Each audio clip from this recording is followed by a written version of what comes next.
Hello friends, simply chemistry let's make it simple with Santosh मिले के channel में आपका स्वागत है।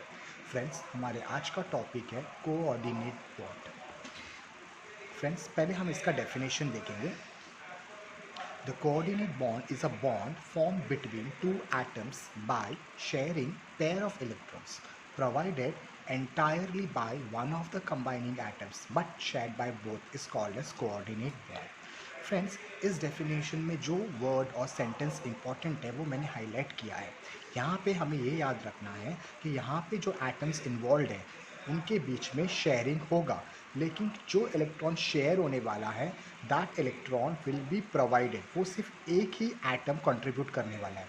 मतलब दो एटम जिनके बीच में बॉन्ड बनने वाला है, जिनके बीच में शेयरिंग होने वाला है, और जितने भी इलेक्ट्रॉन शेयर होने वाले हैं वो इलेक्ट्रॉन सिर्फ एक ही इलेक्ट्रॉन प्रोवाइड करने वाला है, लेकिन शेयर दोनों करने वाला है। जैसे कि फ्रेंड्स, आपके दो फ्रेंड्स हैं जो साथ में रिसेस में या टिफ़िन खाते हैं, लेकिन टिफ़िन हमेशा एक ही फ्रेंड लेकर आता है पर खाते दोनों हैं। उसी तरह यहाँ पे भी दो एटम में से एक ही एटम इलेक्ट्रॉन लेकर आएगा बट शेयर दोनों को करेगा। उसी तरह यहाँ पे भी होता है। इस बॉन्ड को हम कोऑर्डिनेट बॉन्ड बोलते हैं और इसका एग्जाम्पल है NH4+, मतलब अमोनियम आयन। एक बार फिर से रिपीट करता हूँ friend definition. It's a bond formed between two atoms by sharing pair of electron provided entirely by one of the combining atoms but shared by both is called as coordinate bond.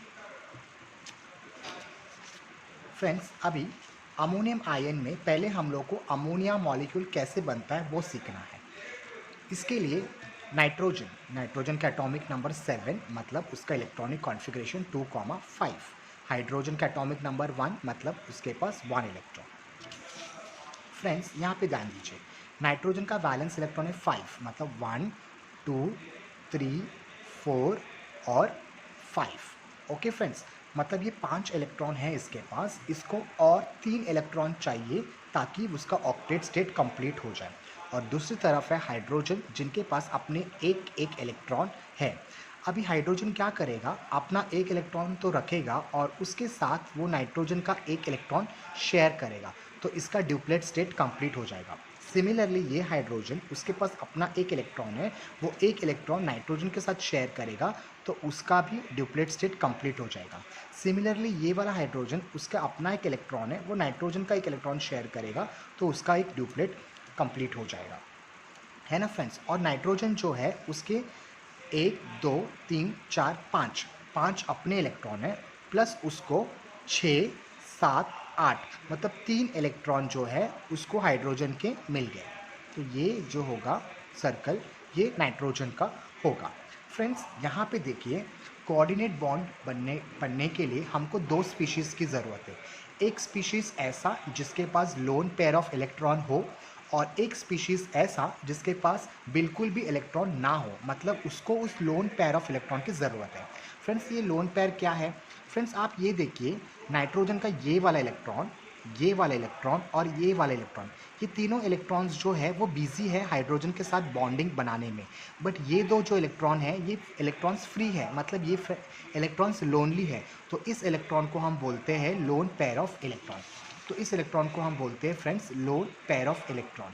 और बाकी के जो तीन electrons हैं वो hydrogen के साथ bonding में बिजी है, तो वो इलेक्ट्रॉन्स को हम बोलते हैं बॉन्डिंग पेयर ऑफ इलेक्ट्रॉन्स, है ना फ्रेंड्स। उसे हम बोलते हैं बॉन्डिंग पेयर ऑफ इलेक्ट्रॉन्स। तो यहाँ पे नाइट्रोजन और हाइड्रोजन, भले वो ये हाइड्रोजन हो, ये हाइड्रोजन हो, ये हाइड्रोजन हो, इनके बीच में सिंगल कोवलेंट बॉन्ड बन चुका है। ओके, और हमारा एक ऐसा स्पीशीज़ रेडी हो गया है जैसे कि अमोनिया, जिसके पास लोन पेयर ऑफ इलेक्ट्रॉन है फ्रेंड्स। ठीक है, तो कोऑर्डिनेट बॉन्ड बनने के लिए हमारे पास एक ऐसा स्पीशीज़ चाहिए जिसके पास लोन पेयर हो, जैसे कि इस नाइट्रोजन के पास लोन पेयर है, जो है इंपॉर्टेंट उसके लिए, जिसका ऑक्टेट स्टेट कंप्लीट हो रहा है उसकी वजह से, लेकिन ये बॉन्डिंग में इन्वॉल्व नहीं है फ्रेंड्स। ओके फ्रेंड्स, देखिए, ये है हमारा अमोनिया मॉलिक्यूल जो अपने लोन पेयर के साथ रेडी है। और हमारा दूसरा स्पीशीज़, ऐसा स्पीशीज़ जिसको इस लोन पेयर की ज़रूरत है फ्रेंड्स, हाइड्रोजन आयन। आपको तो पता है हाइड्रोजन का एटॉमिक नंबर 1, लेकिन ये हाइड्रोजन आयन है, पॉजिटिव चार्ज मतलब डेफिशिएंट, मतलब एक इलेक्ट्रॉन कम, मतलब इसके पास 0 इलेक्ट्रॉन है फ्रेंड्स। अगर इसको ये 2 इलेक्ट्रॉन मिल जाए, लोन पेयर वाले इलेक्ट्रॉन इसे मिल जाए, तो इसका ड्यूप्लेट स्टेट कंप्लीट हो जाएगा और वो स्टेबल हो जाएगा। अब फ्रेंड्स नाइट्रोजन क्या करेगा, नाइट्रोजन अपना ये जो 2 लोन पेयर, जो ये लोन पेयर इलेक्ट्रॉन्स है, वो इलेक्ट्रॉन हाइड्रोजन को शेयर करने के लिए प्रोवाइड करेगा। मतलब यहाँ पे जो बॉन्ड है, कोऑर्डिनेट बॉन्ड, वो हम एक एरो मार्क से रिप्रेजेंट करते हैं। तो आप एरो मार्क का डायरेक्शन देखिए, it is from nitrogen to hydrogen, मतलब nitrogen is providing the electrons to the hydrogen. जो 2 इलेक्ट्रॉन है वो नाइट्रोजन इस हाइड्रोजन को प्रोवाइड कर रहा है। हाइड्रोजन के पास कुछ भी नहीं है। जैसे ही नाइट्रोजन ये 2 इलेक्ट्रॉन इसे प्रोवाइड कर रहा है, इसका ड्यूप्लेट स्टेट कंप्लीट हो रहा है। और ये 2 इलेक्ट्रॉन नाइट्रोजन भी यूज़ कर रहा है ताकि उसका ऑक्टेट स्टेट कंप्लीट हो, हाइड्रोजन भी यूज़ कर रहा है ताकि उसका ड्यूप्लेट स्टेट कंप्लीट हो। तो यहाँ पे दोनों स्टेबल हो रहे हैं, नाइट्रोजन का ऑक्टेट स्टेट कंप्लीट हो रहा है और हाइड्रोजन का ड्यूप्लेट स्टेट कंप्लीट हो रहा है। और जो पॉजिटिव चार्ज जो था वो पूरे आयन को मिल जाता है, अमोनियम आयन्स को। तो यहाँ पे नाइट्रोजन जो है वो आपका फ्रेंड्स डोनर एटम है, और आपका जो हाइड्रोजन है वो आपका एक्सेप्टर एटम है। तो इसे हम बोलते हैं कोऑर्डिनेट बॉन्ड। कोऑर्डिनेट बॉन्ड हम इसीलिए बोलते हैं क्योंकि यहाँ पे जो इलेक्ट्रॉन है वो प्रोवाइड कर रहा है सिर्फ नाइट्रोजन, लेकिन शेयर दोनों कर रहे हैं, नाइट्रोजन भी शेयर कर रहा है और हाइड्रोजन भी शेयर कर रहा है। तो इस बॉन्ड को फ्रेंड्स हम बोलते हैं coordinate bond. I hope friends आपको ये कोऑर्डिनेट बॉन्ड का कंसेप्ट अब समझ में आया होगा। अगर आपको ये कंसेप्ट समझ में आया तो डेफिनेटली इस वीडियो को लाइक कीजिए और मेरे चैनल को सब्सक्राइब कीजिए, जो है simply chemistry, let's make it simple with Santosh Mole. Thank you friends.